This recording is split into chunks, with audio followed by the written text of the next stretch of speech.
Hello, listeners. It has been a while. Welcome back to our eighth episode. This is your host, Ayush. And as always, I've got an awesome guest in my show today. Before we move on to the guest, just a humble request to please subscribe the podcast in your respective platform that you're listening to right now. Ani subscribe सँगसँगै त्यसमा review र ratings पनि गरिदिनु होला. It would help mean a lot, and it would help the ratings, and more people can listen to it. Now, on to the guest. I'm absolutely in awe when I think of all the things that this superwoman does. She's a motivator, trainer, communication coach, and she's been doing amazing travel videos lately that are so very aesthetic. And one of her famous video was 7 reasons not to visit Nepal that garnered like millions of views, and it was amazing. And most importantly, she's a super mom. So let me welcome Mansi Agrawal. Welcome to the show, Mansi. Thank you so much, Ayush. Thanks a lot for having me here. It's wonderful to hear all these wonderful things from a friend's husband. Thank you so much for being so kind. Yeah, no, I have. I mean, I've followed you. I mean, when I say I followed you, I've known that.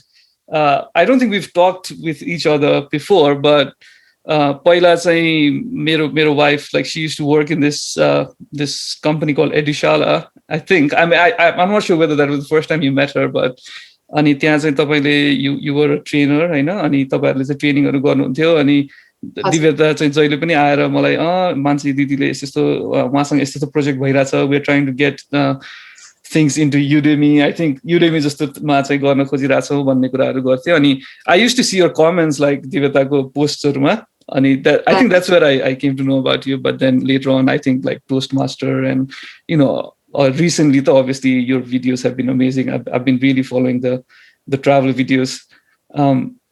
So तपाईले चाहिँ के हुँदैछ lately? What's keeping you busy? And I know that you're working from home all day. I can see on the video. What's keeping you busy, Mansi?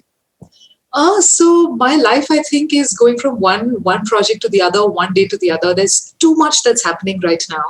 I am, on the one hand, working very, very seriously as a corporate trainer. I've got lots and lots of projects happening. So while I'm not training every day, or while I'm not training 6 days a week or 5 days a week, I am still doing 1 or 2 trainings every week. So that's one side.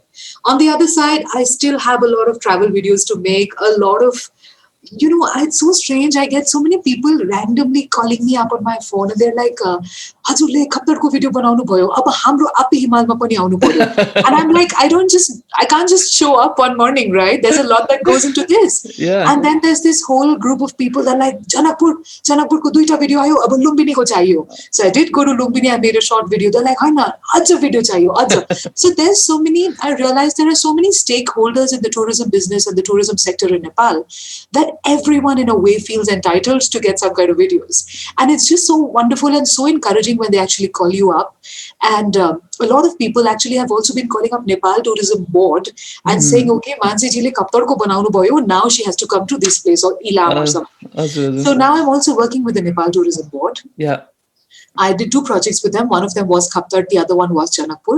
So that's happening as well. And also I'm trying to create content for my own Facebook and all my own social media as well, because I really realized that content works on many levels. On the one hand, because it's video and because I'm present, people see you, they know you, they recognize you.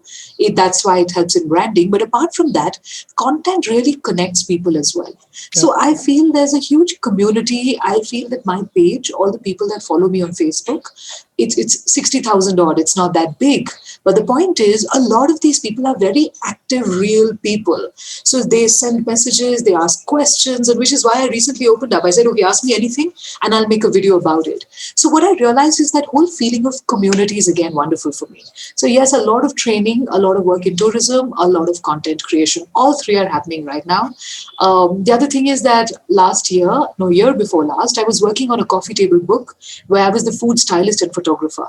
And that also got released this year. So this was a book about the Ranas and the cuisine of the Ranas. So it's a very separate kind of cuisine. It's not exactly like the Nepali food that you and me know. It's different. It's quite a melange of different cultures. So I was working on this book, and the book got released. So again, there was a bit of work around that. But I'm just trying to take it one day at a time right now. I don't know how to deal with all the craziness and the rush of my life, but just seeing how it goes. It's fun though. Yeah, no, I mean, it's I'm thinking like, how can you do all these things? How many hours do you have in a day? Like it's 24, right? तपाईँले भन्नुभएको कुरामा चाहिँ one of the things that really caught my eye was that travel videos and not just like video but a community भन्दा पनि you've traveled like outside Kathmandu and I always tell this to my friends, like all my foreigner friends who come to Nepal, that Kathmandu is not a good representation of Nepal. Right? You have to land in Kathmandu, oh my God, the pollution and the roads and all that, and then एक घण्टा मात्र drive गरेर बाहिर जाने बित्तिकै then you see the real Nepal and you see all this like beautiful places and so I think that learning funny it's very important to travel and all that. I think we can hit on that as well. Like what were your learnings in terms of while going to Khaptad, because Khaptad is like it's very special for me. I remember a chapter in class 8 ko Nepali book, right? And I've talked about this Nepali teacher पहिला पनि धनबहादुर कार्की भन्ने हाम्रो sir हुनुहुन्थ्यो हैन, and I was like amazed by the way that he talked about Khaptad के यस्तो हुन्छ उस्तो हुन्छ नि, अब यतिवटा जडीबुटी हुन्छ यो हुन्छ, and obviously we had to like learn about it because we had to write it in the answer sheet, but I've always been amazed by that place. I really want to go to that place. But what were your learnings and के भयो तपाईको even Janakpur Khaptad को कुरामा चाहिँ? Ayush, this is really strange because you say you heard about Khaptad when your Nepali teacher told you in grade 8. Very similarly, I never knew the word Khaptad because Khaptad does not show up when you search for Nepal anywhere. It never really shows up on the first 2 or 3 links. So, I never would have had a chance to know about it. But in 2009, I attended a Toastmaster meeting. And there was a lady there called Mrs. Vijaya Casey. She's still a mentor. She's still a friend. I look up to her. Fabulous lady. She also works with a few political parties and she's working in that kind of a field. And I don't remember what the content of her speech was, but she spoke about Khaptad heaven in Nepal. I remember this. And because she described it beautifully, I don't remember her words. See, I told you I'm not a very auditory person. I'm a very visual person. So because of the way she described it, I had this visual of Khaptad in my head. I knew there's flat rolling plains. I know it's green. I know it's full of flowers. I just sort of felt this and I had this image in my head for many years. And then, just like I told you, people randomly call me up, Yo Himal Mao, Nutyo Himal Mao, I get these calls from amazing places, right? I got a call one day from a person from Khaptad. And I'm like, Khaptad, like it's happening, like this is the place. And I generally don't really get a chance to follow up on each of the calls I get because practically, logistically, it's not possible. But because I heard the word Khaptad, something sort of rang a bell. The next day, I had a meeting with the team of Nepal Tourism Board. They said that a group from Nepal Tourism Board was visiting Khaptad, and the CEO invited me to just accompany them. And that's it. After 5 days, I find myself on a flight, and I'm going from Kathmandu to Dhangadi to Deepayal, and Deepayal was a helicopter journey, like a 7-8 minute journey away from Khaptad. And suddenly, I'm in Khaptad, and this place is better than what I remember having imagined it. So Khaptad, when you hear of Khaptad, you will hear of either the monsoon when it's green and it's lush and it's beautiful and it's got flowers, or you're going to hear of the snow. And when we went, we were expecting it to snow, but this year the snowfall was really late, so there was no snow. So what I see when I land is brown grass, completely dry. I see a few trees on the hills, but what I see in front of me is this magical flat land. It's, it blew my mind. At the height, you have this flat rolling plain and you've got these hills. You've probably got like 200 very, very nice, beautiful, undulating hills, 200-300 of them. You can climb any. It's going to take you 3-4 minutes to just jog up. And then you get to see the entire landscape from there. Now, if that was not enough, what we also saw, we saw no Jadi Booty, by the way, because this is not the season for Jadi Booty. So I was expecting medicinal herbs because even I had read Khaptad, so many varieties of medicinal herbs. Nothing we saw. What we saw, on the other hand, was they have these streams in Khaptad in the national park. So we landed in the national park, and that's where I was. I was there for like 22 hours only. Actually, 20 hours maybe. They have these streams in the national park, and because it was so cold, everything was frozen. So we were walking on the stream, and the national park there isn't much. There's no proper electricity in most places. You only have cell phone network coverage when there's sunlight, because it runs on solar power, the one single antenna or whatever that they have there. So for me, it was really fascinating because I've never lived in such conditions before. The temperature went down to -8 degrees that night. It was really cold. Obviously, there was no heating. There was barely one bulb in the little homestay that we stayed in. I was sleeping in a room, and in the other room, I could hear my cinematographer. He was sleeping. And this guy slept off within 5 minutes of lying down on the bed. And I was not able to sleep all night because people told me that you might hallucinate because of the cold. So all night I was trying to keep myself awake so that I don't hallucinate. It was a crazy experience, super cold. I couldn't go to the toilet because there were foxes. There were 4 foxes. And if you open the door, you can see their eyes shining in the night, right? And I was like, oh my God, I can't actually step out. So let me not have water. And I was awake all night. I could hear my heartbeat all night. It was so cold. It was so exciting. But what we saw, nothing prepared me for that. At night after sundown, I remember I walked out of my room, and for the second time in my life, I saw the entire sky littered with stars. I have never seen so many stars. In a place like Kathmandu, you forget that there's something beyond the blue haze that you see above you, right?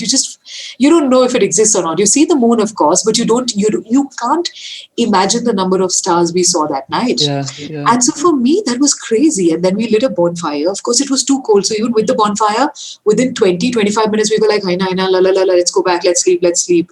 So we went in and slept. And we wake up in the morning, and I remember stepping out of my room, and the sun had risen on one side, on the east, and the entire rolling plain under us looked like a sheet of silver and diamonds. Why? Because there was dew and that had frozen. Yeah. So, in fact, the first clip of my video is me walking, and there's like ice flakes falling on that bridge, right? And honestly, for me, that -8 degrees, not having a toilet to go to, the foxes outside my thing, nothing mattered at that point. Just that view was beyond amazing. And, when you talk about what I learned from Khaptar or what I learned from Janakpur, is that every place has its own beauty. Yeah. It's really upon us how we're able to understand it, how we're able to absorb it, and how we're able to make sense of it. Khaptar to a lot of people is extremely beautiful, and I can vouch for the fact that it is. But honestly, in my head, Janakpur was no less. Janakpur had a completely different kind of beauty. Yeah. Now, when I went to Khaptar, I was doing a lot of research because that's the kind of person I am. I study, read, do research. So I was doing a lot of research on Khaptar before I went, and I realized there isn't much in the area we'll be in. We would not be able to see the whole national park.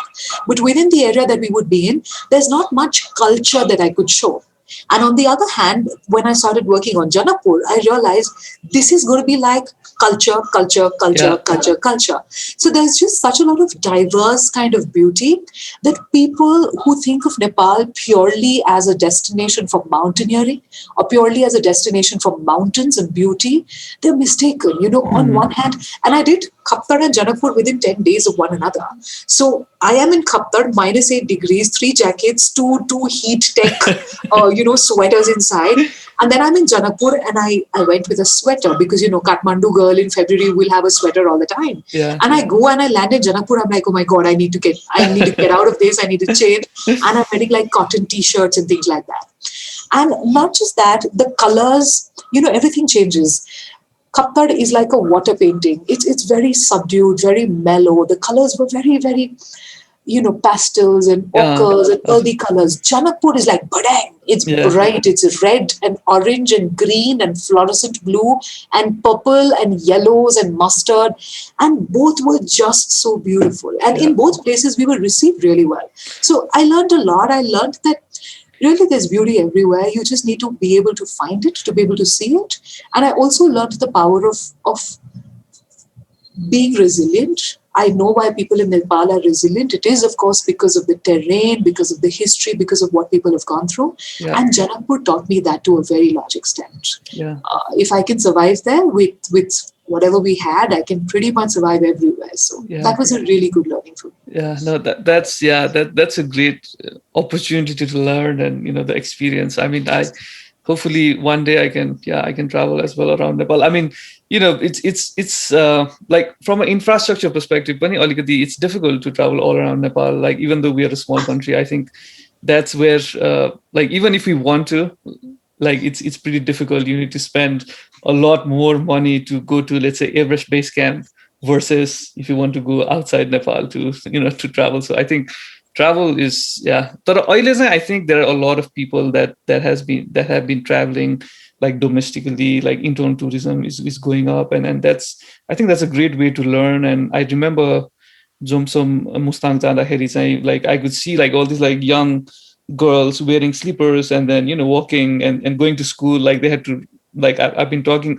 in one of the episodes I talked about Teach for Nepal and what they were doing, and a friend of mine was talking about how they would have to travel like 1 hour just to get to the school. And you look at all these things and you see like, even though like we say that Nepal is not as rich financially as other countries, but Kathmandu matra herdakheri pani, if you're born in Kathmandu, you are pretty lucky, right? I mean, you have to be grateful that you've got all this like great schools, access to food and all this. But काठमाडौँबाट बाहिर जाने बित्तिकै you learn about all this like people struggle and तपाईले भन्नुभएको जस्तै resilience को कुराहरू आउँछ. So yeah, no, I think it's great to talk about that. And I think you touched a bit on the Toastmaster side of things, right? So I know few people, like even in the company that I work in, I think Kobin Pandey, he is a Toastmaster. Yes, yes. And then Prashant who's Prashant Pokhrel. We work in the same team. I don't know if you know, but I think Kabin Daiko Toastmaster, what do you call it? Like a chapter or like a Toastmaster? Yeah. Like different clubs. So there are many different clubs. Yeah, Kabin wasn't in my club, but we know each other, I think. Yeah. Yeah. No, so the club was the treasurer is Prashant, who we work together in the same team from the Nepal office. So yeah, I think Toastmaster, and I actually went to a Toastmaster, like a couple of Toastmasters, but I didn't continue. But yeah, so what happened with Toastmaster? How did you know about Toastmaster? What is this all about? I've from the people that I've talked to, it's a great like place to learn about, meet people and learn about speaking and all that. But just an intro to Toastmaster. What is that, and how did you get into that? So let me start with how I got into it, and then you'll understand better probably what it is. Yeah. So 2006, I am this new Buhari. Suddenly, my dad puts me on a plane. I land in this fabulous city. Yeah. And before I know it, 48 hours later, I'm married into this family. Right? Okay. And it's just exactly like that. Of course, I did know the guy 2.5 months before that, but that's it. I'd never been to Nepal before. And the first time I came here, within 48 hours, I'm married off. So the point is, I was this new girl. I didn't speak Nepali at that point, a word. People used to teach my husband's brother was notorious. He taught me rubbish. He kept on telling me, Bauzu, whatever you do in Nepal, never use the word Ramro. It's a very bad word. And whenever something is good, you just have to say it's very lato. So he kept on doing this to me. And I was this new girl, extremely gullible. And I believed everything he said because I thought he was a well-wisher, and clearly not. But the point is, I'm this new girl. I don't speak Nepali. I, at that point, did not even speak Marwari, which was the family, which was the language that was spoken at home. Although I'm from a Marwari family, because I'm from Calcutta, we never spoke too much Marwari at home. We spoke Hindi at home. Right. So for me, Marwari was a language I understood, but I did not really speak it with any kind of credibility or authority. Now I come in here. I don't know anybody apart from my husband who works. I don't speak the language they speak at home. I don't speak the language they speak outside. Yeah. And suddenly, for a person like me who loves communicating, who's talkative, and who gets so much of energy just through great conversations, I suddenly could not even speak. And at that point, I felt like I was going into this shell and I was getting quiet and silent. And I used to spend so much time just writing by myself because I wasn't working. I didn't know what to do. New girl, absolutely clueless. At that point, my husband's uncle, Mr. Ashwini Agarwal, he came over one day and he's like, I'm going for a club meeting. Come with me. I said, okay, whoever takes me out of the house, I'm willing to go wherever you take me. I need to see the city. And this is a few months into my marriage. And he said, okay, just come with me. And this was a Toastmaster meeting. He didn't even tell me what it was about. So I remember I just wore a plain salwar kameez, and I just went. I was like, okay, wherever he'll take me, I'll just go with him. And so they started the meeting. At this point, I have no idea what this is about. I thought it's probably finance or something, and I'm just sitting here as a company meeting or whatever it is. And then they said, so table topic session, whoever wants to speak can raise their hands. I'm like, damn, this is speaking? Why do I know about this now? Why didn't I know about this the day I got married? And then the topic that was given, I remember, Toastmaster Ranjit Acharya was giving topics that day. And the topic that was given was, imagine you're a celebrity. Can you describe today if you're a celebrity? And I raised my hand because I was like, someone's giving me a chance to speak. And I said, I'm a celebrity. And not only was I a celebrity, I was, I think, Prime Minister of India. I made myself Prime Minister of India. I was visiting Nepal. Yeah. And I spoke about what I saw on the way from my hotel. But obviously, I didn't live in a hotel, but I said, from my hotel coming till here, this is what I saw and that's what I liked. And that day I got a prize. Yeah. Now, can you imagine for a girl who wasn't even speaking for a few months to suddenly go up on stage, speak in front of 30 complete strangers and to get a prize? Now, this motivated me. And I think after that, for the next 48 meetings, I didn't miss a meeting. I mean, if it was raining, I would still be there. Hail, snow, rain, whatever, I would be there. And I got addicted. For me, Toastmasters at that point was two things. Number one, a window to Nepal, because I met a lot of fabulous people from whom I learned a lot about Nepal. And on the other hand, it was also for me a platform to express myself. There was so much happening and so much going on that in order to sometimes make sense of what you feel, the easiest way is to write or to talk. And for me, speaking is cathartic. Writing is, it just makes me feel so beautiful and comfortable. Yeah. So I was getting an option and a place to actually express my opinions. So for me, Toastmasters was that. And what is Toastmasters? It's a platform where you go to hone not only your communication skills, but also your leadership skills. So for the next 7 years, I was the most dedicated Toastmaster. I was there for as many meetings as I could. I made so many wonderful friends. I came to know so many fabulous, inspiring people through the platform. And in due course of time, because of all the diligence and all the crazy hard work, and because of almost being this crazy person who would stay up till 3 a.m, talk to herself, practice speeches in front of the mirror. After 7 years of this, I got the Distinguished Toastmaster Award, which is the highest accolade from the Toastmasters International to people who've done an X number of speeches and projects and things like that. So I got it and I was really happy. But more than that, I think at that point, Toastmasters in a lot of ways saved me. Yeah. At that point, it was more than just a club. Yeah. It was not something which was 1.5 hours a week. For me, the memories of a meeting or the memories of what I did well in the past kept me going till the next meeting. Yeah. And, the moment it would be Monday, I'm like, okay, Bholi Tuesday, Bholi Janu Parsa. So that sort of kept me going for a while. So for me, Toastmasters was a lot more than just a learning platform at that point in time. Yeah. No, I think I totally get you. I remember going to my Toastmaster and I actually did the same thing. I did the table topic. I won an award, but I don't know, for some reason I didn't go because I was busy at that particular point of time.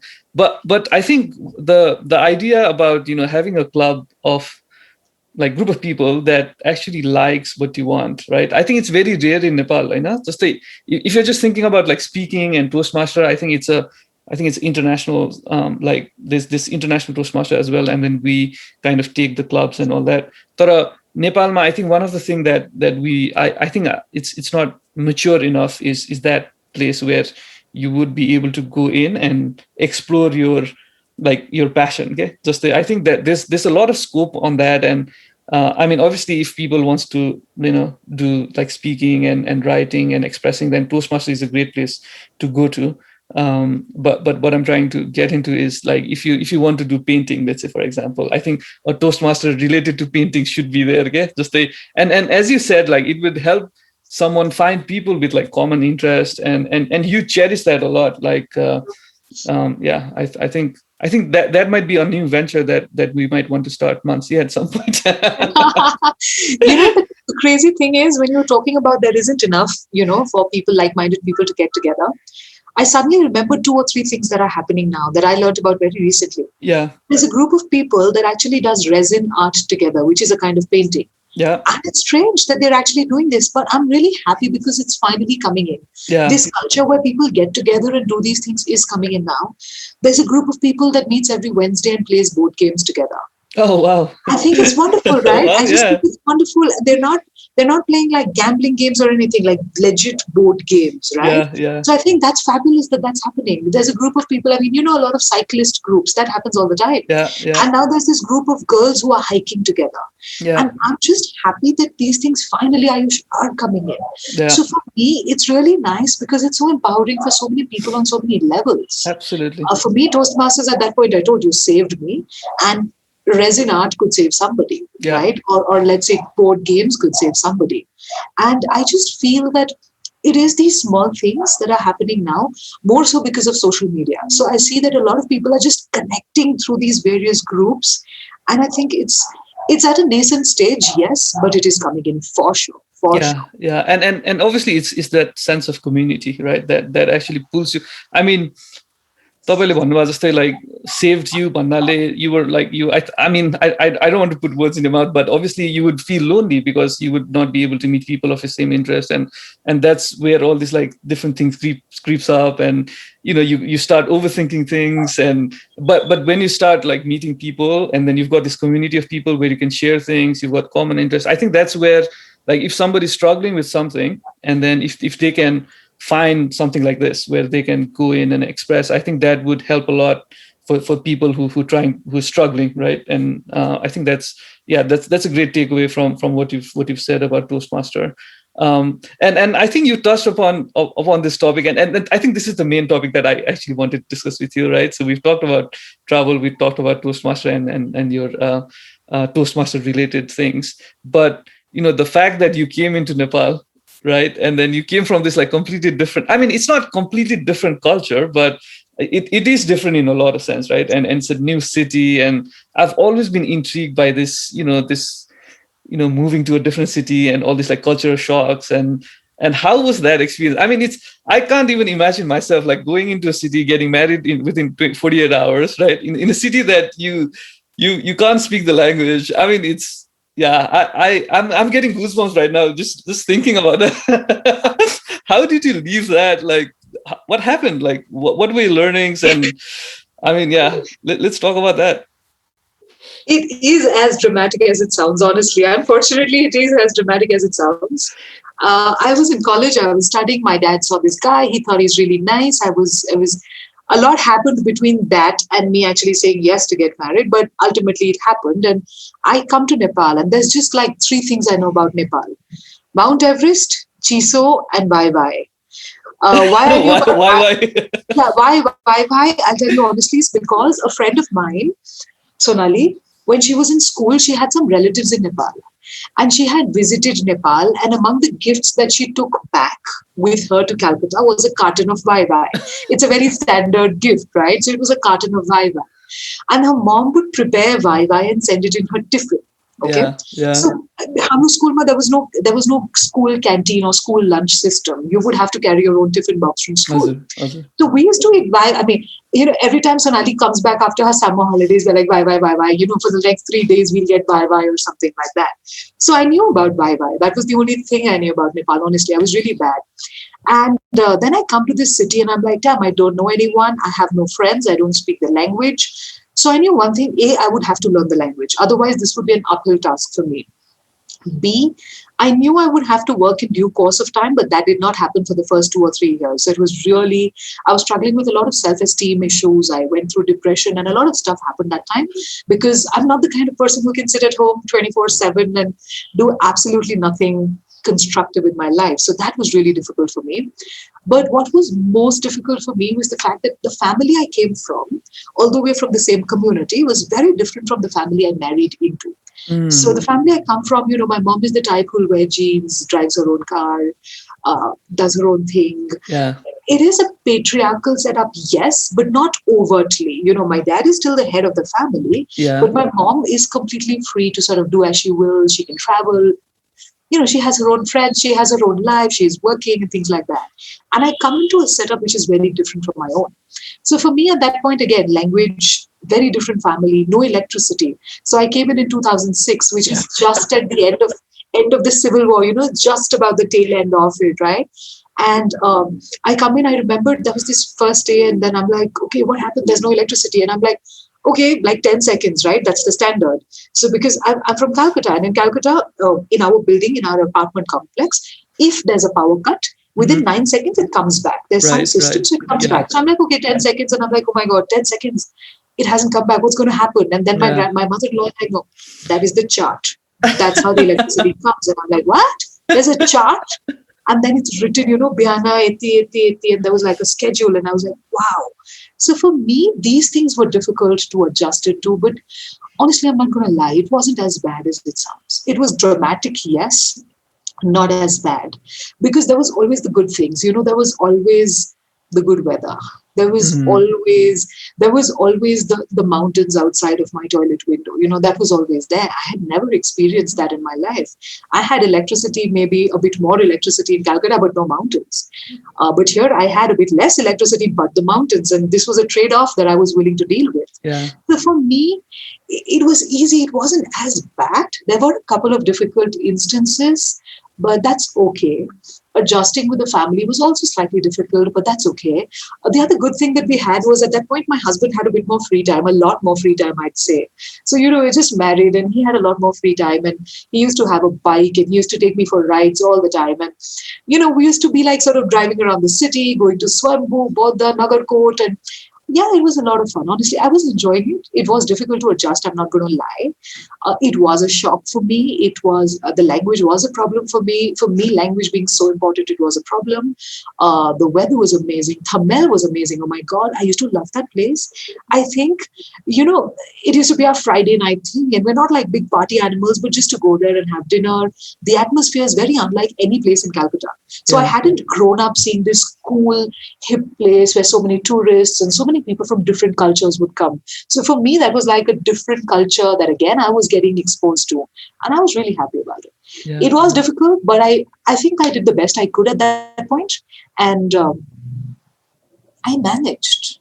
And I was happy through it. Yeah. No, that's good to hear. I mean, I think just going back to the YY, hopefully Chaudhary Group is listening to the podcast and he can... And hopefully they'll sponsor you. Hopefully they'll sponsor me. We've talked about YY a lot. So, Binod Chaudhary, if you're listening to the podcast, please subscribe and send a sponsor proposal. I'll review that. And even if there's no sponsorship proposal, we don't mind cartons of Wi-Fi. That's true. Right. So yeah, going back to the topic. So more on the like family level mapani. I mean, you tried to adjust and you did adjust, but from a overall like a bit more macro level, just say when you're comparing, let's say, Calcutta versus the Kathmandu like people, and because one thing that I've learned is as long as you are in the same environment, you don't really understand the culture of the environment. It's like the culture because I think one of the मेरो boss and he used to say कि माछालाई पानी के हो भनेर सोध्यो भने they would not know, right? हैन किनभने त्यो कल्चर नै उनीहरु चाहिँ and once you come out of the water then माछा will realize कि I actually need the water भन्ने जस्तो अनि तपाईलाई चाहिँ how did you feel like when you came out of like Calcutta? What were the things that you missed about Calcutta, and what were the like new things that we as someone who's grown up in Kathmandu, we don't realize upfront surumai तर तपाईलाई त एकदम distinct लाग्छ नि because you came obviously you've been in Kathmandu for a long while now, but at that point of time के थियो त्यो कुराहरु? मलाई Calcutta को बारेमा what I never realized was wonderful about Calcutta was Calcutta is extremely deep rooted in culture. Calcutta is like the cultural capital of India. If you go back to the history of, the last, say, 50, 60 or maybe 100 years of India, you'll see that the Nobel Prize winners, the ones who got the Oscars, or the ones who, from Satyajit Ray to Rabindranath Tagore to to even people like Sharmila Tagore, to so many of these fabulous people, Sushmita Sen, to Rani Mukherjee, to Kajol, to I don't even want to get into the list, are from Calcutta. Yeah, to Mansi Agrawal. Okay, great. Thank you so much. It's so strange to hear my name there, and I was like, what? And then it just got me out. No, but so there's so many amazing people that come from Calcutta, and it's not a coincidence. It's not just luck. What I realized is, Calcutta, the moment you're born, हजुर so हुन्छ नि अब त्यो हाम्रो पास्नी हुन्छ नि नेपालमा हजुर पास्नी. So hamro, like Calcutta, when I say Calcutta, I generally mean Bengali people. And although I'm not a Bengali, yeah. but I really relate a lot with the Bengali culture because I grew up around a lot of Bengalis myself. Yeah, okay. Yeah. So pasni hunsa ni, pasni ma aba hami ke garchhau, we make the child eat something. Tara Bengali haruma, they make the child eat something and they make them hold a pen, right? Mm-hmm. So this child will study, or this child will write.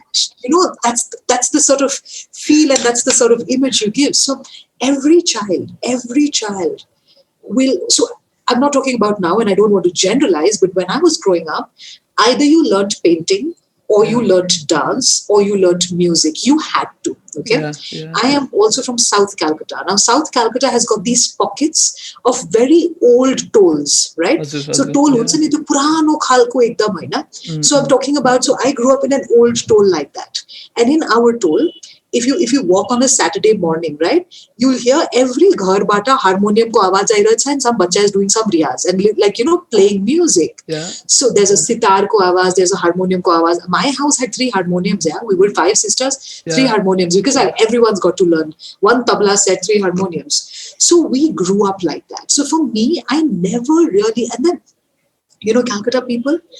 Calcutta is so much about the food. I didn't realize it until I came here. Calcutta is. You put 2 Calcutta people together, within 3 minutes, they're going to start talking about food. There is no doubt, right? So Calcutta is so much about culture, so much about dance, so much about writing, so much about literature, so much about food, so much about politics. I had no idea about this until I stepped out of Calcutta for the first time to go to Pune, where I studied. Yeah. And Pune is nothing about music, nothing about art, nothing about politics, nothing about all of these things. Calcutta, being this old, deep-rooted cultural city, was like that. And when I came to Kathmandu again, the differences were more apparent. Yeah. I don't know any kid here who plays the harmonium. Yeah, growing up in Calcutta, all of us used to play the harmonium because that's what we did. That's what our Saturday morning activity was: play the harmonium, go eat samosa, and then go and probably do something, read a book or something. Yeah. So that's when I realized. So Calcutta, the culture of Calcutta really was the water around me being the fish I had no idea of. So that's that. And what was the second thing we were discussing right now? Kathmandu ko barema? Yeah, about Kathmandu. So Kathmandu ma move hudakheri chai tapailai, what were the first few distinct things that you kind of thought about the culture? Obviously load shedding was one that we talked, and I'm so thankful for Kulman Gising that we don't have it right. I mean, yeah, he's obviously the rock star. So what were the other things apart from load shedding that was pretty distinct for you? Load shedding was distinct to me. But here's the thing. You guys don't even realize that you've got beautiful mountains. Like my husband, I'm like, mountains. He's like, huh? Snow. He's like, huh? So I'm like, are you crazy? Who reacts like that? I'm like jumping around. I've seen the snow. When you're driving from Tripureshwar towards New Road, you see Ganesh Himal in the winter, right? You see it in front of you. And every single winter when I see that for the first time, I'm like, snow. And everyone else thinks I'm crazy or something because they don't even notice it, right? Y'all are so desensitized because you've just grown up there. I'm desensitized to the harmonium and to the beautiful old, British architecture or the literature of Calcutta. You're desensitized to this. You are also desensitized to the parties, all these beautiful sculptures and things like that in Patan. People just take it as a way of living. Yeah. You don't even know the cobblestones roads. I mean, you're in Europe right now. Every time I've traveled in Europe, you have these Paris ma pani kati bato cha ni tyo purano cobblestones ho, and then you're like, wow, it's so fancy, and you'll sit on the road and you'll take a picture. Yeah. And that's just taken as normal in Kathmandu. Yeah. And people don't realize it. Yeah. There are so many beautiful things For example, all the hitties where you have the water coming out from. Like the first time I'm seeing it, I'm like, damn, this is so good and this is so beautiful.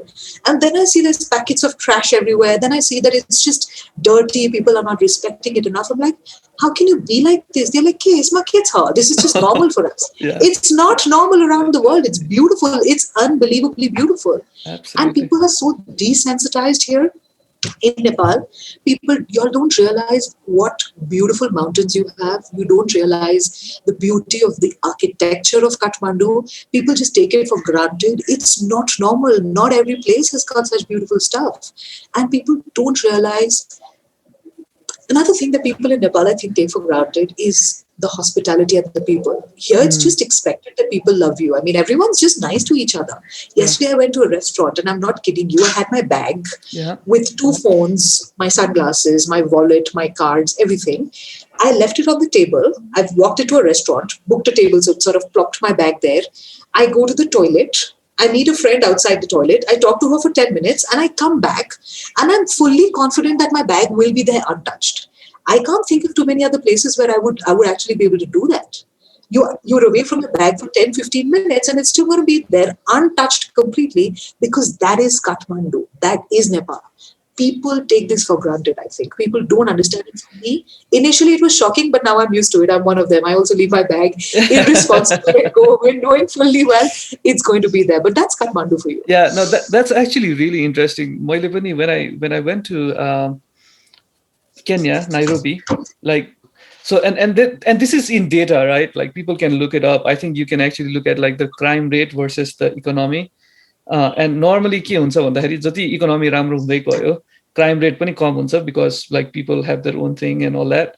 But Kathmandu is like pretty a bit different. Economy पनि like I was comparing Kathmandu with Nairobi, and then Nairobi economically Nairobi is far better than Kathmandu, more developed, like this like big city and like all the NGO ko like headquarters for Africa is there and all that. But there is all these barbed wires and then security guards, and then you'd have to like guard dogs and you'd have to leave it after 6 p.m. And then instruction for me was never go out for grocery, take a Uber to go to grocery, like this to how go.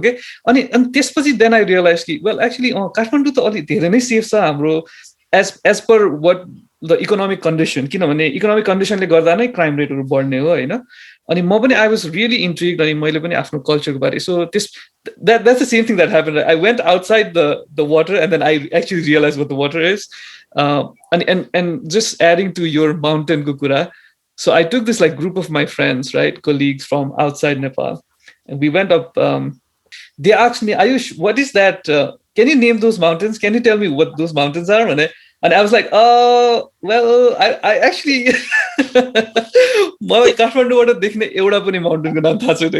guessed the Ganesh Himalaya, I guessed it, but the rest I couldn't, and I was so embarrassed. And I think like it's really embarrassing. So people listening, those who've grown up in Kathmandu, try to learn like what Himalayas you see from Kathmandu, and don't be embarrassed like me. And as Mansi said, like there's so many good things in Kathmandu that we should be proud of and grateful for. And you realize that only when somebody else tells you or you go out of Kathmandu.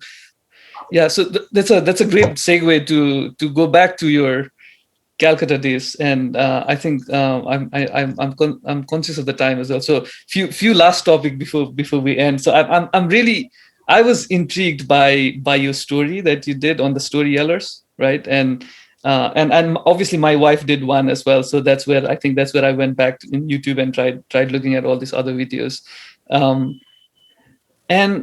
and I think my wife Divyata told me that she was at the venue when you delivered that, and it was amazing. I mean, you talked about your grandfather and you talked about your childhood and love for cricket, and I am a big cricket fan. I am like even now I play cricket, right? So I've got into a club, just like as you said, you went to a Toastmaster club. I went to a cricket club in a new country.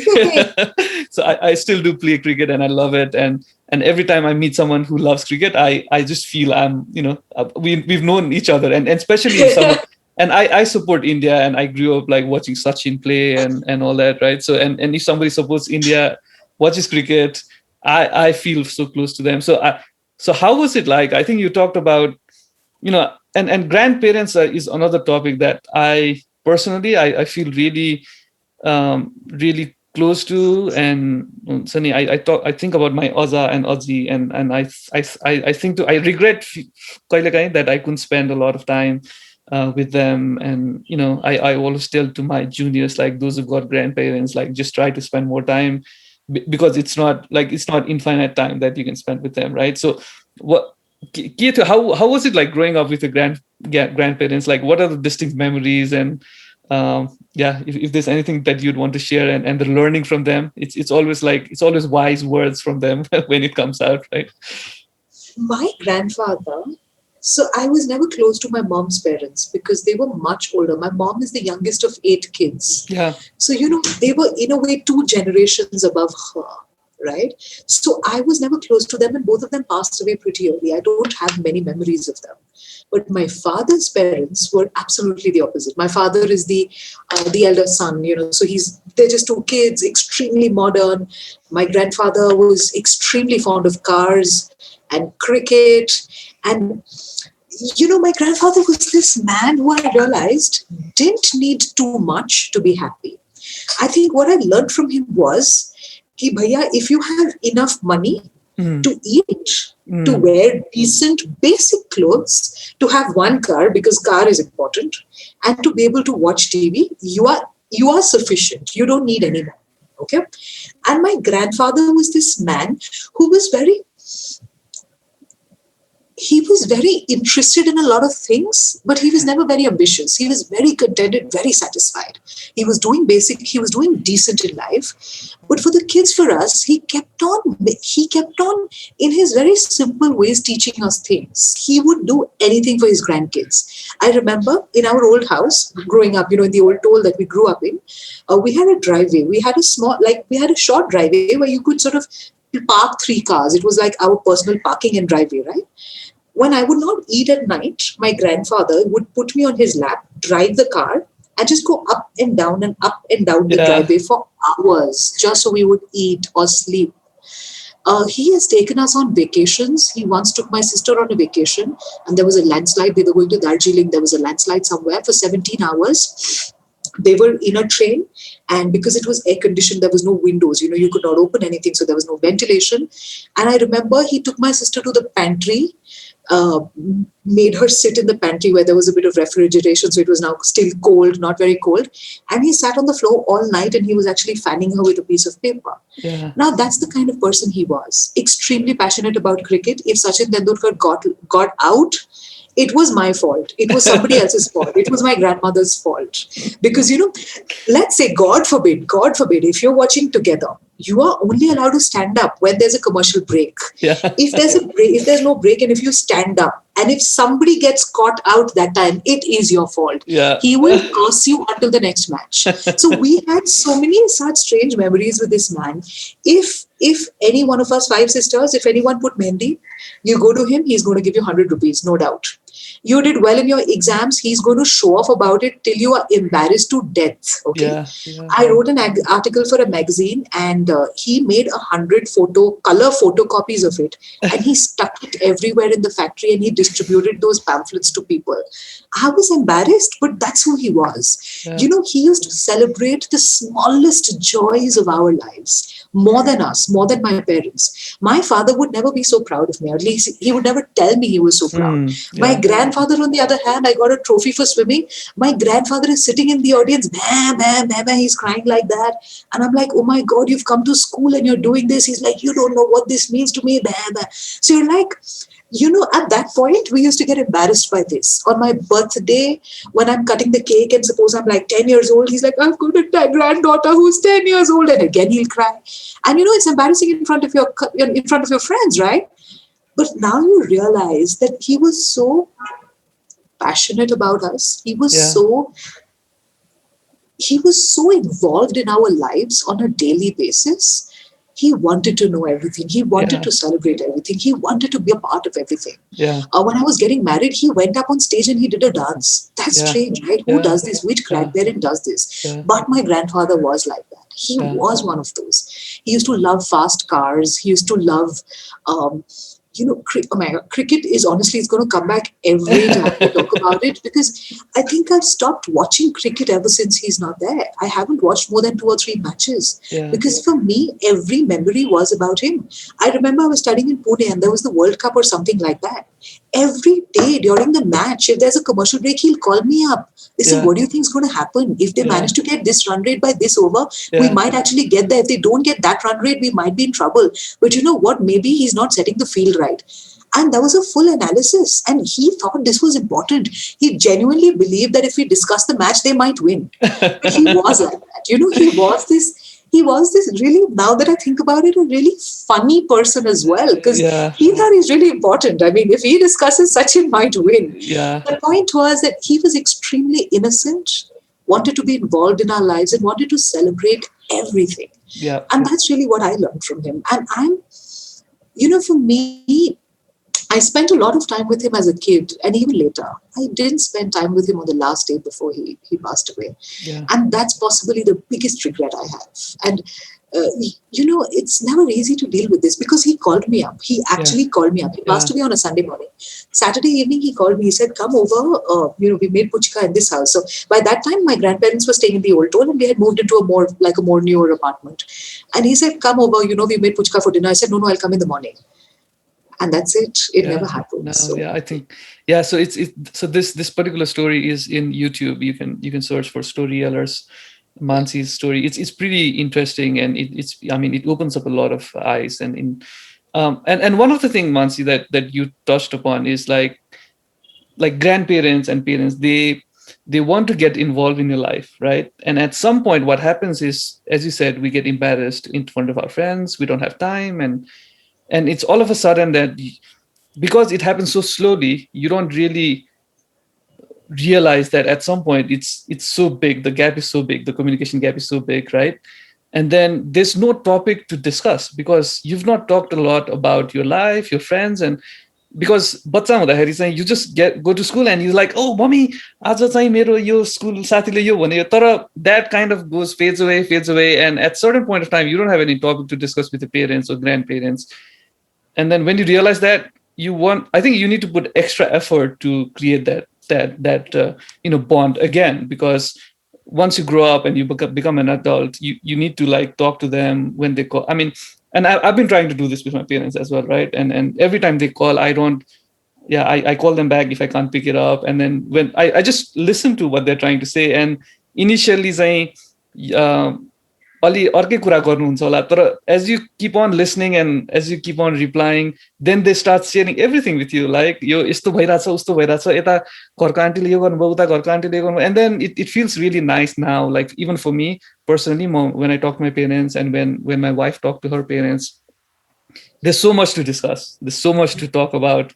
And it feels amazing, like every time हामी भेट्दाखेरि पनि हैन. And obviously to all the listeners, we're talking about this because if you've got your grandparents or your parents and you've felt that the relationship has not been that well and you've drifted away, I mean, I think you need to put in effort to actually do that. And just like how you drifted away, you'll definitely get back, because after all, it's parents and grandparents, and they are the one who took care of you when you were kids. So I think it's high time that you put an extra effort to do that.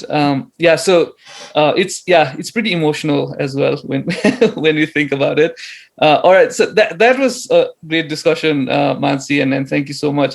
So going to our last topic, I know that you are a motivator, right? And you are a trainer. So what would be, I wouldn't say one thing, but what are the things that you would want to tell to young people, or somebody who's just starting, maybe somebody who's in +2, doing the +2, or somebody who's just doing the bachelor's?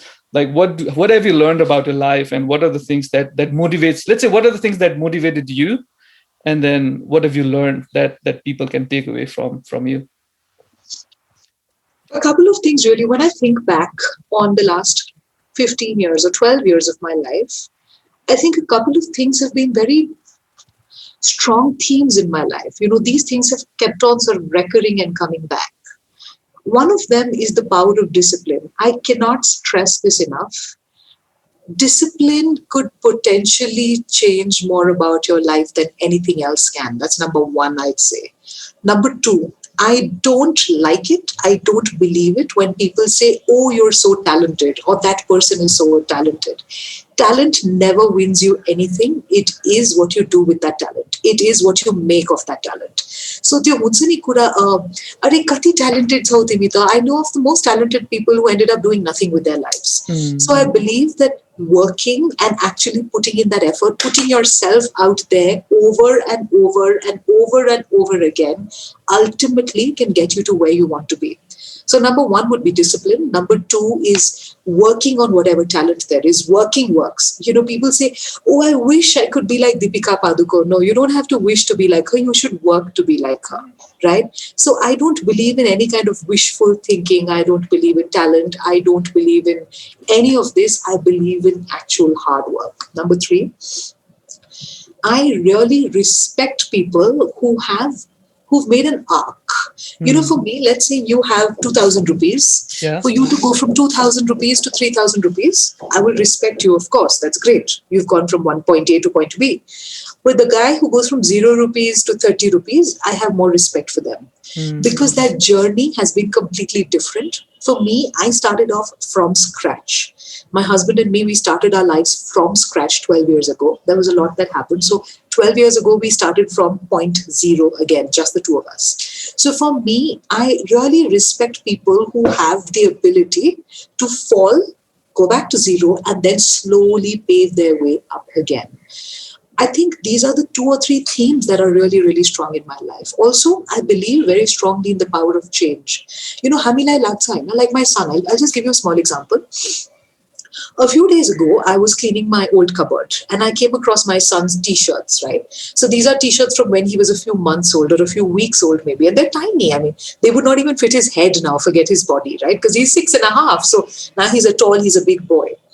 And so, you know, I realized that on a day-to-day basis, nothing seems to have changed about him at all. He's just the same as he was yesterday. But in a course of 6 years, this person has multiplied by 3 times. He was probably this tall and now he's just become thrice the size. And I've never known the change. And just like that, that is exactly how it is for our lives as well. I was the same person 12 years ago. And in the last 12 years, if you ask my husband or the people who've been closest to me, nothing has changed. I am exactly who I was yesterday. Yet when I look back at my photographs or when I think back about the person I was 12 years ago, I was a completely different person. I almost don't recognize that girl. The point is that the power of change and the power of working is again something that comes back very strongly to me in this. Because doesn't that show that bistare, without knowing it, you have the power to change everything about your life? And for me, that's a very strong concept. That's something that empowers me, knowing that no matter who I am, whatever I'm doing, I could change my life. In fact, I read this quote a few days ago. It was a part of a longish paragraph, and just 3 words stood out to me. And the 3 words were, and this is, I've got it written here. It's there on my wall. I've written it on a piece of paper with purple marker and I've stuck it in front of me. And the 3 words are, alchemy is real. You know, alchemy, the science of making gold out of nothing. Alchemy is real. We believe alchemy is a Purano science. It's, you know, it's archaic. It doesn't make sense. It's not true. How can you make gold out of plastic or whatever? Point is, what this means is that the chemical composition of anything can change for it to become gold. Just like that, you and me, no matter where we are today, no matter what situation we are stuck in, we can change fundamentally from our very core to become the goal that we want to be. Yeah. I believe that this can change. It takes patience, it takes time, it takes hard work, it takes discipline, but we can change from the very base to make ourselves whoever we want to be. And that, I think, is possibly what I've realized in my 12 years. Because if coming from where I was, if I managed to come this far, and I hope to go far again, hope to go further, if I could have done this, if Barack Obama can be who he is, or if whoever can be whatever they are, that means that proves that alchemy is real. And this story inspires me, just the fact that it's possible. Yeah, no, that's really inspiring. Yeah, definitely. I mean, you, as you said, you are a prime example of, you know, like where you started. And, you know, we talked about like you moved to a completely new city and got married and all that. And to look at you now and And I mean, if somebody thinks about a corporate trainer in Kathmandu, or somebody thinks about Toastmaster, I think you are you would be at least, if not the number one, you would be somewhere at the top. I'm sure, Mansi. So it's great having you. And I think one of the things that I was thinking of is when you were saying all that, I was thinking of this quote that I just quoted, I think yesterday, to a friend of mine. Was so I so the best time to plant a seed for a tree was 20 years ago, but the next best is today, right? So you could have obviously done a lot of things yesterday, and 3 months ago or a year ago, but obviously you've got a lot more time now, so you can actually start doing it today. And as you said, the mantra is obviously consistency, discipline, hard work, right? And there's no shortcuts. And this is like, when we talk about all this, it seems to be very cliche and everybody's talking about it, but getting somebody like you who's an example of that is amazing. And thanks a lot, Mansi. I mean, you've been amazing. I knew that. I mean, there was no doubt you wouldn't be able to talk, because you are the teacher of the, like, everyone, like trainers of the trainer. But I mean, just to unravel all the stories, it has been amazing. So I think that's the end of the show. And we've come to an end. We've talked about a lot of things, from Mansi's childhood to moving to a new city, to all the beauty that we have in Kathmandu, and Toastmaster and Khatar. Oh my God, there was a lot in there, and hope you guys enjoyed it. Hope you guys liked it. We are, as always, open to feedback, both good and bad. And as I mentioned at the start of the show, just a thumbs up would mean a lot.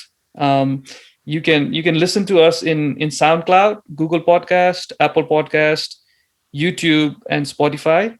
Obviously, do like and subscribe, and we will be back with another episode. Thank you, Mansi, for sharing your story and inspiring people.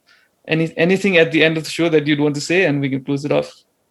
Thank you, Ayush. It's been a lot of fun, and I'm just so glad that, perhaps it's COVID, perhaps it's the whole world coming together, that we've had a chance to do this across continents. Thank you so much for having me. It's been a pleasure, and I'm so looking forward to hopefully connecting with you in person the next time I'm there or you're here. So that would be great. Absolutely, yeah. You're always invited to our place. I mean, Divyata has been a big fan. I have been a big fan. So yeah, you're always invited to our place.